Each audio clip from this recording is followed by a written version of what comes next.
Hello viewers, this is प्रिया। तो आज start करते हैं class 6 civics chapter 1 understanding diversity. एक बार मैं अपनी फ्रेंड के साथ गई थी घूमने के लिए गुजरात। वहां पे मैंने देखा कि डिफरेंट डिफरेंट टाइप के लोग हैं, यानी कि जैसे हम दिल्ली में लोग रहते हैं वैसे लोग वहां पे नहीं हैं। वहां का जो क्लोथिंग स्टाइल है, उनका रहने का स्टाइल है, वो भी डिफरेंट है, उनका रिलीजन भी डिफरेंट है। ऐसा क्यों? तो मेरी फ्रेंड ने मुझसे ऐसा क्वेश्चन पूछा। तब मैंने उसको बताया कि इसका मतलब ही तो होता है डाइवर्सिटी, कि डिफरेंट डिफरेंट स्टेट में डिफरेंट डिफरेंट टाइप के लोग रहते हैं, उनके अलग अलग रिलीजन होते हैं, उनका डिफरेंट डिफरेंट फूड होता है, डिफरेंट उनके वेयरिंग स्टाइल होता है, यानी कि जो कपड़े वगैरह वो पहनते हैं वो डिफरेंट होते हैं। तब भी हमारी जो इंडिया है उसमें सारे स्टेट एक होकर रहते हैं, यानी कि सब लोग एक हैं।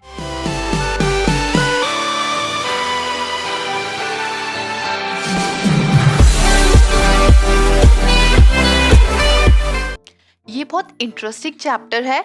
यहाँ पे आप देख सकते हैं 3 ड्राइंग्स दी हुई है, यानी कि 3 बच्चों ने ड्राइंग बनाई है। तीनों में ही जो ड्रेसिंग स्टाइल है वो डिफरेंट है और फेस भी आपको डिफरेंट दिखाई दे रहा होगा। तो इसी का मतलब होता है डाइवर्सिटी। जैसे कि लोग जो है वो हमारी कंट्री में अलग अलग कल्चर के हैं और अलग अलग रिलीजन के हैं, अलग अलग उनका जो लैंग्वेजेस है वो डिफरेंट है। तो ये क्या हो गया, एक दूसरे से ये डिफरेंट है किसी ना किसी चीज को लेके। तो ये भिन्न बोला जाता है हिंदी में, यानी कि एक दूसरे से क्या है, ये थोड़े डिफरेंट है। तो इसी को बोला जाता है डाइवर्सिटी। आपको ये बॉक्स दिया हुआ है, इसमें आपको अपनी ड्राइंग बनानी है, यानी कि अपना फेस बनाना है। तो देखा जाए तो सबकी डिफरेंट डिफरेंट स्टाइल होता है ड्राइंग बनाने का। कोई कैसे ड्राइंग बनाता है, कोई कैसे बनाता है, किसी की अच्छी होती है, किसी की थोड़ी सी बेकार होती है, किसी की बहुत ही बेकार होती है। किसी ऐसे ही किसी की लैंग्वेज डिफरेंट होती है, किसी की लैंग्वेज हिंदी है, किसी की इंग्लिश है, किसी की पंजाबी है, तो किसी की कोई और डिफरेंट है। तो लैंग्वेज में भी हमें डाइवर्सिटी दिखती है और अलग अलग कल्चरल बैकग्राउंड के लोग भी होते हैं, अलग अलग उनका रिलीजन भी होता है। कोई हिंदू है, कोई मुस्लिम है, कोई सिख है, तो कोई क्रिश्चियन है। तो ये भी क्या है, हमारी डाइवर्सिटी तो है। डिफरेंट डिफरेंट है लोग, लेकिन है सब एक ही। अच्छा, आप मुझे बताइए कमेंट सेक्शन में कि आपका फेवरेट स्पोर्ट कौन सा है और आप कौन सी लैंग्वेज घर में यूज करते हैं। आप हिंदी में बोलते हैं या इंग्लिश में बोलते हैं, या और भी कोई डिफरेंट लैंग्वेज है तो वो भी आप लिख सकते हैं। तो ये जो क्वेश्चन दिए हैं 4, इसका आंसर आप अपने बुक में लिखना, लेकिन मुझे 2 क्वेश्चन का आंसर तो कमेंट बॉक्स में लिख के ही बता देना। एक तो फेवरेट स्पोर्ट और एक कौन सी लैंग्वेज आप घर में यूज करते हैं। जब आप इस क्वेश्चन का आंसर लिख लेंगे ना, तो आप अपने टीचर से पूछना कि मैम, जो मेरे क्वेश्चन के आंसर्स है ना वो किस किस से मैच करते हैं, यानी कि कितने स्टूडेंट्स हैं जिनका आंसर मेरे जैसा है। तो आप देखना कि बहुत कम लोग होंगे जिसे जिनका जो आंसर होगा वो मैच करता होगा, क्योंकि सबके डिफरेंट डिफरेंट ओपिनियन है, डिफरेंट डिफरेंट चॉइसेस हैं। तो किसी किसी का ही आंसर आपसे मैच करेगा। तो ये भी हमें एक एग्जाम्पल बताता है कि डाइवर्सिटी होती क्या है। Making friends.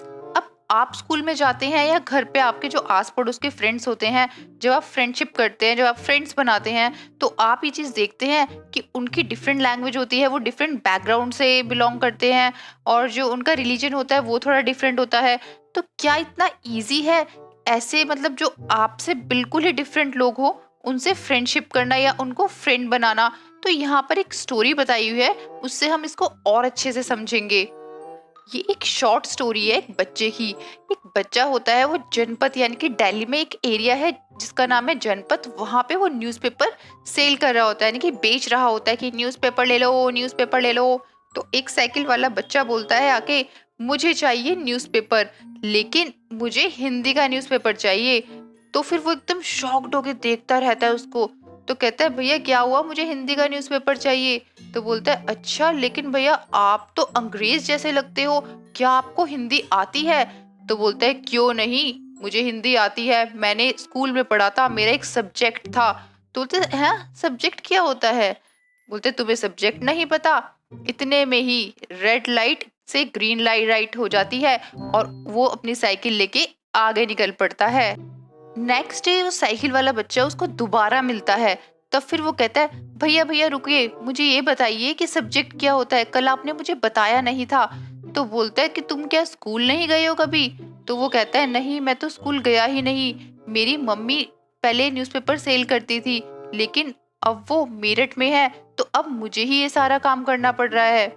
नेक्स्ट डे फिर वो मिलता है दोबारा से, तो कहता है मेरा नाम समीर है, आपका नाम क्या है? तो वो दूसरा वाला कहता है अरे मेरा नाम भी समीर है, हम दोनों का नाम सेम है, लेकिन जो मेरा नाम है वो हनुमान जी के जो फादर थे ना, उनका नाम था, तो उनके नाम से मेरा नाम रखा गया है। तो दूसरा वाला बोलता है अच्छा अच्छा ऐसा है क्या, तो हाथ मिलाओ, हम दोनों का नाम सेम ही है। ऐसे ही ये दोनों रोज रोज मिला करते हैं। तो जब वो नेक्स्ट डे मिलते हैं तो वो बात करते हैं ऐसे ही। तो एक जो न्यूज़पेपर वाला होता है ना, वो वाला समीर कहता है कि मेरे यहाँ मेरठ में बहुत ज्यादा दंगे हो रहे हैं और मेरे सारे लोग जो घर के लोग हैं वो वहीं पे रहते हैं, मैं बहुत परेशान हूँ, क्या करूँ, कुछ समझ ही नहीं आ रहा है, कहीं वो ऐसा ना हो वो सब लोग मर जाए या कुछ उन्हें हो जाए। तो दूसरा वाला समीर उसके शोल्डर पे हाथ रख के कहता है तुम टेंशन मत लो, सब कुछ ठीक हो जाएगा। तो हमने इस स्टोरी में देखा कि दो लोग हैं और दोनों के सेम ही नाम है। तो आपकी क्लास में कोई ऐसा बच्चा है जिसके दो बच्चों के सेम नाम हो? मेरे इंस्टीट्यूट में तो है दोनों का नाम ही आशीष है, तो मैंने एक का नाम रखा है आशीष 1 और दूसरे का नाम रखा है आशीष 2। तो ऐसे ही इस स्टोरी में समीर 2 है, एक का नाम रख दिया समीर 1 और दूसरे का नाम रख दिया समीर 2। तो जो समीर 2 था ना, यानी कि जो न्यूज़पेपर सेल करता था, उसको यहाँ पे बोला जा रहा है समीर 2 और वो मुस्लिम था, और जो समीर 1 था वो हिंदू था। तो देखो जो इनका रिलीजन है वो तो डिफरेंट है, लेकिन नेम सेम है इनका, और इनकी लैंग्वेज भी डिफरेंट है। एक को इंग्लिश पढ़नी आती है और एक को इंग्लिश पढ़नी नहीं आती है। एक जो है वो न्यूज़पेपर सेल करता है और दूसरा वाला न्यूज़पेपर नहीं सेल करता है। तो देखा जाए तो दोनों की लाइफ बहुत डिफरेंट है, लेकिन नेम दोनों के सेम है। तो इसी को बोलते हैं डाइवर्सिटी, कि जो डिफरेंट डिफरेंट लोग होते हैं ना, डिफरेंट डिफरेंट टाइप के, तो उन्हें ही बोला जाता है डाइवर्सिटी। तो ये जो स्टोरी बताई गई है, इससे आप अच्छे से आप समझ सकते हैं कि डाइवर्सिटी का मतलब क्या होता है। और देखा जाए तो उनके डाइवर्स रिलीजन था, यानी कि डिफरेंट रिलीजन था, लेकिन और कल्चरल बैकग्राउंड भी उनका डाइवर्स ही था, डिफरेंट ही था, समीर 1 का और समीर 2 का, लेकिन उनके नाम एक ही थे। एक जो है समीर 1 वो स्कूल जाता था और जो दूसरा वाला समीर था वो न्यूज़पेपर को सेल किया करता था। तो इनके प्रोफेशन भी डाइवर्स थे, डिफरेंट थे, और उनके खाने पीने का, पहनने का, और जहाँ पे वो लोग रहते थे वो भी डिफरेंट प्लेस थी, यानी कि ये भी सब चीजें डाइवर्स थी। इनइक्वालिटी इस वर्ड को अच्छे से, यानी कि इसका मतलब को अच्छे से समझना है, क्योंकि ये आगे क्लास जितने भी हायर क्लासेस आएंगे उसमें काम आएगा। इनइक्वालिटी मतलब होता है कि कोई भी पर्सन है, कोई 2 पर्सन है, उनको अलग अलग रिसोर्सेज मिल रहे हैं और अलग अलग अपॉर्चुनिटीज मिल रही है। यानी कि एक तो बहुत रिच है, उसके पास सब कुछ रिसोर्सेज है, सारा पैसा वैसा सब कुछ है, और एक कोई पुअर पर्सन है, उस बेचारे को खाने के लिए भी अच्छे से नहीं मिल रहा है। तो ये क्या हो गया, इक्वालिटी नहीं है, यानी कि दोनों इक्वल नहीं है। तो इसी चीज को बोला जाता है इनइक्वालिटी। अब पहले के टाइम पे क्या होता था कि कास्ट सिस्टम बहुत ज्यादा होती थी। यहाँ पर एक एग्जाम्पल बताया हुआ है पॉटर का, यानी कि जो घड़े बनाते हैं ना, पॉटर बनाते हैं, वो लोग, क्या होता था पहले के टाइम पे कि वो लोग अपने बच्चों को पॉटर ही बनाएंगे। अगर उन्हें कुछ और प्रोफेशन चूज करना है ना, तो उस चीज का उनको अधिकार, राइट नहीं होता था। उनको कहा जाता था कि आप जो काम कर रहे हैं अपने बच्चों को भी आप वही काम कराएंगे, उन्हें पढ़ने लिखने का कोई भी राइट नहीं है, या फिर आप अपने अकॉर्डिंग कोई भी प्रोफेशन चूज नहीं कर सकते हैं। तो ये चीज तो गलत थी, ये इनइक्वालिटी में ही तो आता है, यानी कि इक्वल नहीं माना जा रहा है सब लोगों को, तभी तो ऐसा बिहेव हो रहा है। जो पुअर पीपल उनके साथ गंदा बिहेव होता था, और जो रिच पीपल होते थे उनके साथ अच्छा बिहेव होता था। तो उस टाइम पे बहुत ज्यादा इनइक्वालिटी हुआ करती थी। What does diversity add to our lives? अब इसमें देखिए क्या बताया गया है कि जैसे समीर 1 और समीर 2 थे ना, ऐसे ही हमारे फ्रेंड्स होते हैं, वो डिफरेंट रिलीजन के होते हैं, उनका डिफरेंट काइंड ऑफ फूड होता है, लेकिन तब भी हम क्या होते हैं, सारे फ्रेंड्स होते हैं और एक तरीके से हर चीज को शेयर करते हैं, क्योंकि हम चाहते हैं कि इक्वालिटी रहनी चाहिए। और उनके देखो डिफरेंट फेस्टिवल्स होते हैं, जैसे किसी का है दिवाली है, तो अगर कोई मुस्लिम है तो उसका ईद वगैरह होता है, लेकिन तब भी हम इन सब चीजों को ना देख के तब भी हम फ्रेंड बनाते हैं। क्योंकि हमें पता है कि इनइक्वालिटी बहुत गलत चीज है, हम सबको एक होकर रहना है, इक्वल होकर रहना है। ये जो रिलीजन वगैरह होता है ये कुछ नहीं है, हमें इसके बेसिस पे किसी से भेदभाव नहीं करना चाहिए, सबकी रिस्पेक्ट करनी चाहिए, सबका रिलीजन एक मानना चाहिए। अब आपने बहुत सारी स्टोरीज भी सुनी होंगी, एनिमल्स की, पीपल्स की और इवन घोस्ट यानी कि भूत की। अच्छा बताओ किस किसने बहुत अच्छी अच्छी इंटरेस्टिंग स्टोरीज सुनी है, मुझे फटाफट से कमेंट बॉक्स में लिख के बताओ। और कौन सी स्टोरी सबसे अच्छी लगी आपको वो वाली भी बताना मुझे। तो यहाँ पर बताया गया कि डिफरेंट बुक्स में डिफरेंट डिफरेंट टाइप की स्टोरीज होती हैं, किसी किसी की रियल लाइफ के बारे में भी लिखा जाता है स्टोरीज में। और इन सब चीज़ों से इंस्पायर होकर अगर किसी को अपनी बुक यानी कि स्टोरी लिखनी है बुक में, तो वो भी लिख सकता है इन सब चीज़ों को देख के, या किसी भी चीज़ के ऊपर लिखने से, एनिमल्स के ऊपर लिखना है या फ्रेंडशिप के ऊपर लिखना है, किसी भी चीज़ के ऊपर लिखना है तो आप लिख सकते हैं बुक में कोई भी एक स्टोरी। उससे पता चलता है कि अलग अलग रिलीजन के अलग अलग लोग कैसे कैसे अपने जो रिचुअल्स हैं और या फिर अपनी थिंकिंग जो है उसमें वो एक्सप्रेस कर पाते हैं, तो उस चीज़ को हम भी नोटिस कर पाते हैं कि अच्छा ऐसे ऐसे होता था, ये होता था, ऐसे ऐसे डिफरेंट डिफरेंट पीपल्स होते हैं। डाइवर्सिटी इन इंडिया, अब इंडिया में कितनी डिफरेंट डिफरेंट डाइवर्सिटी है ये तो हमें अच्छे से पता चल ही गया है कि जो यहाँ पे लोग हैं अलग अलग स्टेट में अलग अलग लैंग्वेजेस बोली जाती हैं, अलग अलग उनके फूड होते हैं, कोई कुछ ईट करता है, कोई कुछ मतलब प्रेफर करता है ईट करना, और डिफरेंट डिफरेंट के फेस्टिवल्स होते हैं, डिफरेंट टाइप के रिलीजन होते हैं। और देखा जाए तो सब अपने अपने अकॉर्डिंग अपने तरीके से काम करते हैं। तो ये सब चीजें क्या हो गई है, हमारी डाइवर्सिटी तो हो गई है इंडिया की। How do we explain diversity, हम डाइवर्सिटी को कैसे एक्सप्लेन कर सकते हैं। अगर देखा जाए तो 200 ईयर पहले यानी कि 200 साल पहले क्या हुआ करता था, कोई बस नहीं थी, कोई एरोप्लेन नहीं थे, लोग कैसे ट्रेवल करते होंगे सोचो। पहले के लोग हॉर्सेस, कैमल या फिर पैदल भी जाना प्रेफर करते थे, या फिर शिप वगैरह होती थी, बस यही चीजें हुआ करती थी। तो लोग एक जगह से दूसरी जगह जाते क्यों थे, क्या आपके माइंड में क्वेश्चन पुटअप हुआ है। क्योंकि उनको नया लैंड चाहिए होता था, नई प्लेस चाहिए होती थी रहने के लिए, और ट्रेड वगैरह भी करना होता था। इससे क्या होता था कि जहाँ पे वो लोग जाते थे ना, वहाँ के ट्रेडिशन को और वहाँ पे कैसे लैंग्वेज बोली जाती है उस चीज को देखकर वो भी काफी चीजें सीखते थे। तो ट्रैवलिंग से ये फायदा होता था कि लोग एक जगह से दूसरी जगह के लोगों को समझ पाते थे और देख पाते थे कि वहाँ पे क्या क्या चीजें चल रही हैं। कुछ लोगों को तो न्यू प्लेसेस इतनी पसंद आती थी कि वहीं पे अपना घर बना लेते थे और वहीं की लैंग्वेज, फूड सब कुछ एक्सेप्ट कर लेते थे कि हाँ यहीं की लैंग्वेज बोलेंगे, हम यहीं का फूड मतलब खाएंगे जो ये लोग फूड खाते हैं, और यहीं पे रहेंगे क्योंकि उन लोगों को वो चीज अच्छी लगती थी। अब यहाँ पे बहुत सारे डिफरेंट डिफरेंट सॉन्ग्स भी हुआ करते थे, म्यूजिक वगैरह, सॉन्ग वगैरह। अब जहाँ पे लोग जाते थे वहाँ के डिफरेंट होते थे, कहीं के कैसे कहीं के कैसे। तो ट्रैवलिंग में यही तो अच्छा लगता है कि अलग अलग कल्चर को हम नोटिस कर पाते हैं, देख पाते हैं किसका कल्चर कैसा है, और उस चीज को अच्छे से अडॉप्ट कर पाते हैं कि हाँ हमें ये चीजें अच्छे से पता है। कुछ लोग जो है वो फूड के सर्च में भी जाते थे, यानी कि फूड को सर्च करते हैं, क्योंकि उनके एरिया में ड्रॉट यानी कि अकाल पड़ जाता था, वहाँ पे कुछ खाने की चीज़ें नहीं होती थी, तो वो अपनी जगह को छोड़ के दूसरी जगह पे चले जाते थे। तो यहाँ पर बहुत सारी चीज़ें बताई हुई हैं, और एक इंपॉर्टेंट लाइन है बहुत कि diversity also comes about when people adapt their lives to the geographical area in which they live. यहाँ पे एग्जाम्पल भी बताया हुआ है, यानी कि अगर जहाँ पे जो लोग रह रहे हैं उस चीज के अकॉर्डिंग वो वहाँ के एरिया को, वहाँ का जो भी जोग्राफिकल एरिया है, जैसा भी एरिया है, उस चीज को वो चीज अडेप्ट कर लेते हैं कि हाँ हमें यहीं पे रहना है और यहाँ के जैसा ही बनना है। जैसे कि जो सी के नियर में रहते हैं, जो समुद्र होता है, रिवर होती है, नदी होती है, उसके पास जो लोग रहते हैं उनका रहन सहन और क्लोथिंग, फूड वगैरह डिफरेंट होता है काफी, जो माउंटेन एरिया पे रहते हैं। तो यहाँ पर ये सब चीजें भी बताई हुई हैं कि ये सारी चीजें भी बहुत ज्यादा इम्पैक्ट डालती हैं। जैसे कि सी है, सी वाला एरिया है, तो वहाँ पर डिफरेंट टाइप के लोग होंगे, उनका डिफरेंट क्लोथिंग सिस्टम होगा, उनका डिफरेंट फूड होगा, और माउंटेन एरिया पे जो लोग रह रहे हैं उनका डिफरेंट होगा।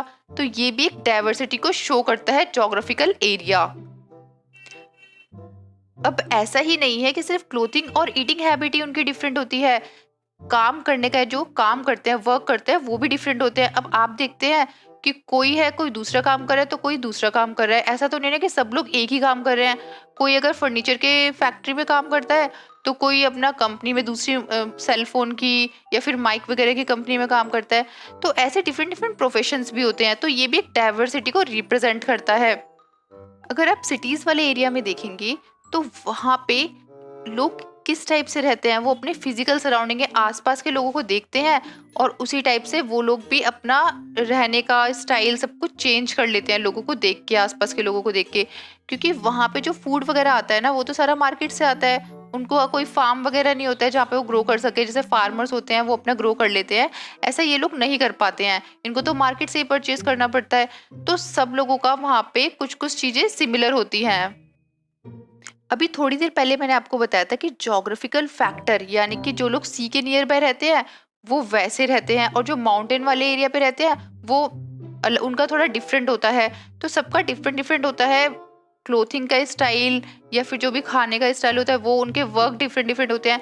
तो यहाँ पर तो एग्जाम्पल बताए हुए हैं, एक केरला का और एक लद्दाख का, कि ये लोग कैसा खाना खाते हैं, यानी कि फूड कैसा लेते हैं पीपल, और क्लोथ कैसे पहनते हैं और कैसे कैसे काम करते हैं। और दोनों ही स्टेट का कैसे कैसे डिफरेंट है ये सब चीजें, यानी कि खाना, क्लोथ और काम वगैरह कैसे डिफरेंट है एक दूसरे से, तो वो हम देखेंगे।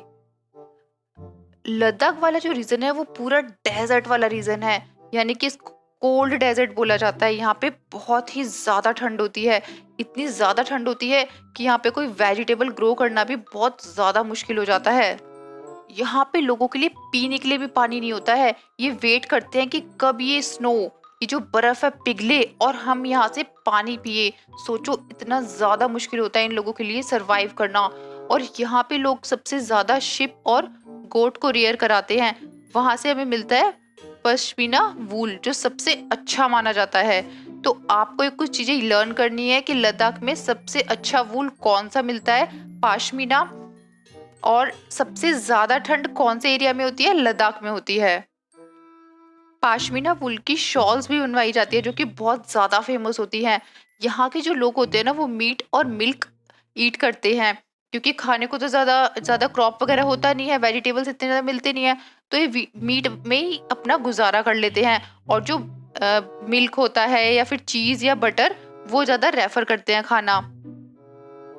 यहाँ पे हर एक फैमिली के पास गोट काऊ होती ही होती है, क्योंकि डेजर्ट वाला एरिया है। अब इनको मिल्क, चीज, बटर कुछ तो चाहिए, तो ये खुद की अपने गोट और काऊ को पालते हैं। लद्दाख बहुत अच्छा ट्रेड रूट माना जाता है, क्योंकि यहाँ से जितने भी ट्रेडर्स होते हैं वो एक जगह से दूसरी जगह जाते हैं। क्या क्या लेकर, टेक्सटाइल, स्पाइसेस, रॉ सिल्क और कारपेट को लेके। तो देखा जाए तो अभी से ही ना, ये हिस्ट्री से ही, मतलब बहुत पहले से ही बहुत अच्छा ट्रेड रूट माना जाता है। बुद्धिज्म जो है वो तिब्बत में कहाँ से पहुंचे थे, लद्दाख के रूट से, यानी कि इसलिए वो जो रूट है बहुत ज्यादा इंपॉर्टेंट है लद्दाख वाला। और लद्दाख को लिटिल तिब्बत भी कहा जाता है। और यहाँ पर एक नेशनल एपिक है जो कि बहुत ज्यादा फेमस है, केसर सागा ओरल ट्रेडिशन, यानी कि जो ओरल ट्रेडिशन है, यहाँ के सॉन्ग्स वगैरह, पोएम्स वगैरह बहुत ज्यादा फेमस है। और यहाँ पर मुस्लिम और बुद्धिस्ट रहते हैं बहुत ज्यादा, तो वो अपने तरीके से सॉन्ग को सिंग करते हैं, यानी कि गाना गाते हैं अपने अकॉर्डिंग, जो उनकी लैंग्वेज है। अब दूसरी तरफ देखा जाए तो केरला में कैसे कैसे क्या क्या होता है वो हम देखते हैं। केरला जो है वो इंडिया के साउथ में है, और साउथ में है तो सी के आसपास वाला एरिया है। और वहाँ पे बहुत ज्यादा स्पाइसेस, यानी कि जो मसाले वगैरह होते हैं बहुत ज्यादा मिलते हैं, जैसे कि पेपर, क्लोव्स, कार्डमम, ये सारा वहाँ पे ग्रो होता है। और इवन इतनी ज्यादा अमाउंट में ग्रो होता है कि और जगह पे ये सब चीजें बेचते भी हैं ले जाके। यहाँ पर काफी अरब ट्रेडर्स भी आए थे, यानी कि अट्रैक्टिव प्लेस मानी जाती है। और देखा जाए तो यहाँ पर एक पर्सन आए थे, एपोस्टोले ऑफ क्रिस्ट सेंट थॉमस, और वो बिलीव करते थे कि ये बहुत अच्छा एरिया है और यहाँ पर क्रिश्चियनिटी होनी चाहिए। काफी अरब ट्रेडर्स यहाँ आया करते थे। एक पर्सन है इब्न बतूता, उसने बताया है कि यहाँ पर जो मुस्लिम कम्युनिटी होती थी ना, उसको बहुत ज्यादा रिस्पेक्ट दी जाती थी। वास्को डी गामा एक पोर्तुगीज था, उसने इंडिया को जब डिस्कवर किया था ना, वो तो सबसे पहले अपनी शिप यहीं पे लेकर आया था। और यहाँ वाले एरिया में ना बहुत डिफरेंट डिफरेंट रिलीजन भी हैं, जैसे कि जुडाइज्म, इस्लाम, क्रिश्चियनिटी, हिंदुइज्म, बुद्धिज्म। तो देखा जाए तो केरला में काफी सारे रिलीजन हैं, और यहाँ पे सबसे अच्छा फिशिंग मार्केट बताया जाता है। और जो फिशिंग नेट होती है ना, वो एक तरीके से चाइनीज फिशिंग की जैसे नेट होती है वैसी है, डिट्टो। और यहाँ पे उसको बोला गया है चीना चट्टी। इसका मतलब यहाँ पे चाइना से भी कुछ कुछ रिलेशन तो है, तभी तो बोला जाता है यहाँ पर ये वर्ड। और चीना वाला एक वर्ड है जो कि नेट के लिए, चाइनीज फिशिंग नेट के लिए ही यूज किया जाता है। तो इससे हम पता लगा सकते हैं कि चाइना के लोग भी कभी ना कभी तो यहाँ पर आया करते थे। और यहाँ पे सबसे ज्यादा जो ग्रो होता है वो राइस होता है, और जो पीपल है वो यहाँ के राइस, फिश और वेजिटेबल सबसे ज्यादा ईट करते हैं। तो इन सब चीजों से पता लगता है हमें कि यहाँ पर कैसे कैसे लोग रहते हैं और कैसे कैसे जो फूड है उनका वो ईट करते हैं। तो ये वाला अगर हम कंपैरिजन करें लद्दाख से तो बहुत डिफरेंट है, यानी कि दोनों क्या है, डाइवर्सिटी है, डिफरेंट है। तो अब इससे ही पता चल गया हमें कि डाइवर्सिटी होता क्या है। एक और बहुत मोस्ट इम्पॉर्टेंट बात, केरला में ओनम फेस्टिवल होता है जिसमें कि बोट रेस होती है। तो ये क्वेश्चन आपसे पूछा जा सकता है कि केरला का फेस्टिवल कौन सा है और वहां पे क्या होता है। हमने कंपैरिजन कर लिया है कि केरला और लद्दाख में क्या क्या डिफरेंस है, जोग्राफिकल फीचर्स डिफरेंट डिफरेंट है। किसी का जो जोग्राफिकल एरिया है वो बहुत ज़्यादा कोल्ड वाला एरिया है, और जो केरला वाला एरिया है वहाँ पर सी यानी कि समुद्र के पास में है वो एरिया। तो यहाँ पर हमने हर चीज़ से इसको कंपैरिजन कर लिया है। लेकिन दोनों ही जगह पे चाइनीज़ और अरब लोग आए हैं, तो कुछ इसमें सिमिलैरिटीज़ भी हैं कि दोनों ही जगह पे चाइनीज़ और अरब लोग भी आए हैं।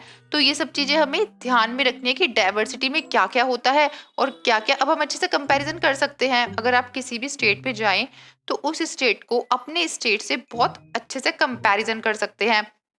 ऐसा ही नहीं है कि पास्ट में ही हमें डाइवर्सिटी देखने को मिली है, यानी कि डाइवर्स कल्चर देखने को मिला है। अगर हम आज के टाइम की भी बात करें तो अगर हम डिफरेंट डिफरेंट प्लेस पे जाएंगे तो हमें डिफरेंट डिफरेंट चीजें देखने को मिलेंगी। और सब छोड़िए, अगर आपके नेबरहुड में यानी कि नेबर में ही आप देखेंगे तो कोई किसी रिलीजन का है तो कोई किसी रिलीजन का है, किसी का कोई फेस्टिवल है तो कोई किसी किसी का कोई फेस्टिवल है। तो वहीं पे हमें सारी डाइवर्सिटी देखने को मिल ही जाती है अच्छे से। Unity in diversity.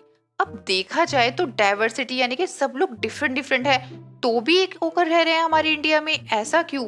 तो देखा जाए तो पहले के टाइम पे ब्रिटिशर्स रूल करते थे। अब उनको भगाया कैसे ब्रिटिशर्स को? जब पूरे इंडिया के लोग एक हो गए, चाहे वो विमेन हो, चाहे मैन हो, चाहे किसी भी कल्चर का कोई भी हो, कोई रिलीजन हो, कोई भी किसी भी रिलीजन के बैकग्राउंड से रिलेट करता हो, कोई फर्क नहीं पड़ता। लेकिन सब लोग एक हो गए थे क्योंकि उन्हें ब्रिटिशर्स से लड़ाई करनी थी, फाइट करनी थी, और उन्हें फ्रीडम चाहिए थी ब्रिटिशर से। तो उन्होंने डिसाइड किया कि अब हमको एक होकर काम करना पड़ेगा।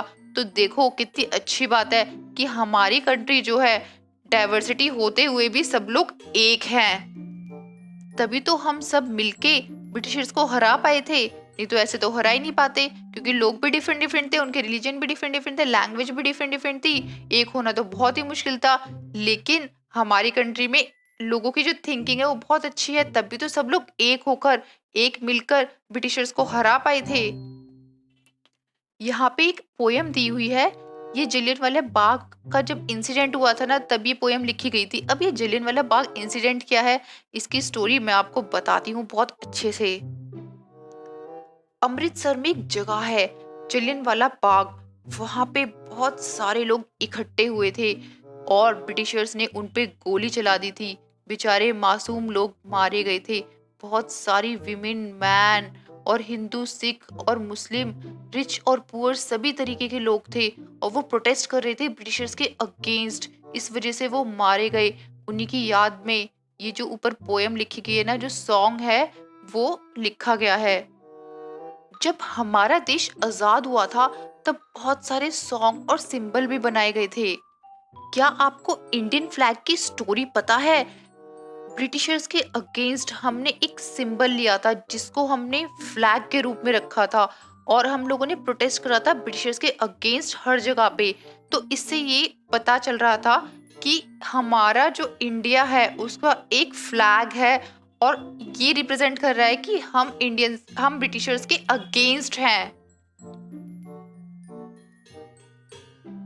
अब यहाँ पे बताया गया है कि जवाहरलाल नेहरू ने एक बुक लिखी थी डिस्कवरी ऑफ इंडिया। उसमें बताया है कि हम लोग हैं तो डिफरेंट डिफरेंट, हमारा रिलीजन डिफरेंट है, हमारा रहने सहने का सब कुछ डिफरेंट है, लेकिन हम लोग हैं तो एक, यूनिटी तो है हमारे अंदर और देशभक्ति है कि कोई भी अगर आएगा तो हम सब एक हो जाएंगे। जैसे ब्रिटिशर्स आए थे तो हम सारे इंडियंस एक हो गए थे और मिलके लड़ाई करी थी ब्रिटिशर्स के अगेंस्ट। तो जवाहरलाल नेहरू जी ने फर्स्ट टाइम इस वर्ड को बोला था कि यूनिटी इन डाइवर्सिटी। हमारे इंडिया की जो नेशनल एंथम है वो रविन्द्रनाथ टैगोर जी ने लिखी थी। तो आपसे क्वेश्चन पूछ सकते हैं कि नेशनल एंथम किसने लिखी है। इस पिक्चर में आप देख सकते हैं कि जो पंडित जवाहरलाल नेहरू है वो इंडिपेंडेंस डे पर कैसे स्पीच दे रहे हैं लोगों को। अब आप ये सारे क्वेश्चन इजीली कर सकते हैं। इनकेस फिर भी अगर आपको कोई डाउट आता है तो आप कमेंट सेक्शन में लिख सकते हैं और प्लीज मेरे चैनल को लाइक एंड सब्सक्राइब जरूर करें। Thank you.